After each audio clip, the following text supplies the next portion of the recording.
Hi, so here's my blog. Every day is Earth Day. My name is Kayla, and this is my blog about pollution. My creative product is a Tumblr blog about the causes and effects of pollution, with a focus on non-point source pollution from the agriculture industry.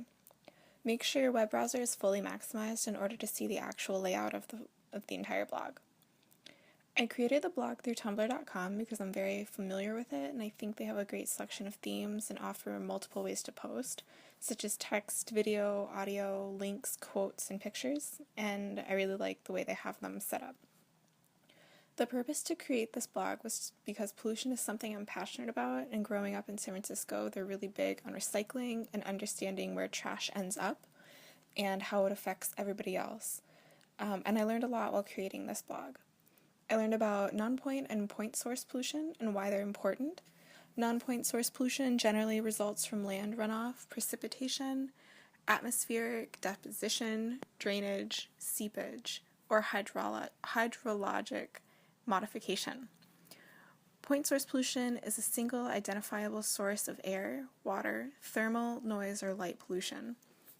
And after reading Karen Warren's book, I was informed by how many minorities and how much poor women and children of color are affected by pollution, particularly non-point source pollution.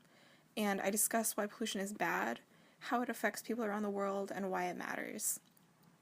If we have the ability to care and emotional intelligence, we should be making more active efforts to decrease and help to reverse the effects that pollution has had on the earth and its environment, particularly those who suffer from disproportionate harm caused by pollution. And that is overall what my blog addresses, or what I hope that it addresses.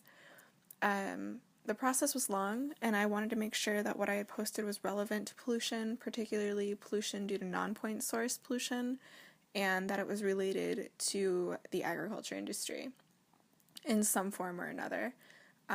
Not everything will be related to the agriculture industry, but I wanted to make that more of a focus. I tried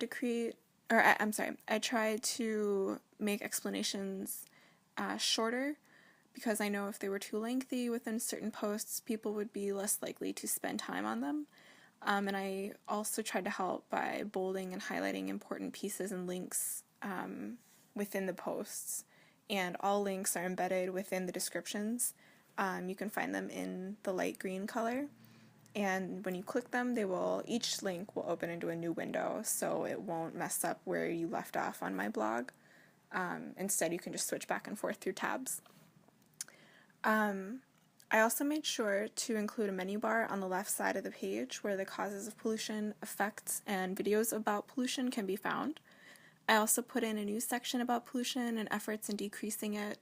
There's a vegan and vegetarian recipe area, and different ways to cut down on pollution just by using your computer, such as using Ecosia or Blackle, and they're more energy efficient search engines. And if you don't use AdBlock with Ecosia, they'll plant trees when you use their site for searches, so you should check that out. It's pretty awesome. And I also made an effort to tag my posts, and underneath each one you should see hashtags, and those are there to give the viewer an idea of what the post relates to. Within the menu bar, there's a place to search by keywords, and if you put in a certain hashtag word, such as pollution, all the posts within my blog that are tagged with pollution will come up, and that might make your search a little easier to find what you're looking for. But most importantly, I included the two ethics that I used, Leopold's land ethic and Warren's ecofeminist ethic. I posted pieces about polluting and abusing the land and why land itself should be appreciated and protected, not just for what it can offer others. Leopold's land ethic and Warren's ecofeminist ethic are discussed in their own sections found in the menu bar, and I talk about the pollution caused by agriculture and how that contributes greatly to the integrity, stability, and beauty of nature that Leopold talks about. And it does that through the toxic animal waste that can build up if it's not disposed of correctly, and through the chemicals that can seep into the waterways. And Warren's ethic is used to describe the interconnections among human systems of unjustified domination, such as racism and classism, and how they affect pollution, particularly people of color and women and children around the world. And I also briefly talk about the importance of care-sensitive ethics. So please go explore. I hope you guys learned something and enjoy my blog. Thanks!